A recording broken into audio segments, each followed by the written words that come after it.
Mga idol, no? So convert natin yung ating motor na carburetor. Eto. Yeah. So ano kaya ang gamit nyo na throttle cable dito para pumasok dito sa Rouser 220? Yan. Oh, tunay yan. Diba? Kung gusto mong lumakas ang motor mo, yan. Gamitan mo ng ganitong carb.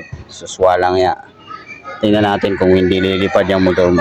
Oh, lalagay ko yan dyan. Kaya lang namumblema ako mga idol kung anong ilagay kong throttle cable. Napakalakas ng dating. Tingnan nyo. Yan yung ilalagay natin dyan sa motor natin. Ayan. So, ito matipid naman sa gasto. Kasi naka less consumption. Ay, tunay ito. Ayan. Paano naman mga idol kung anong throttle cable lang nilalagay nyo dito? Baka may nakakuha ng idea.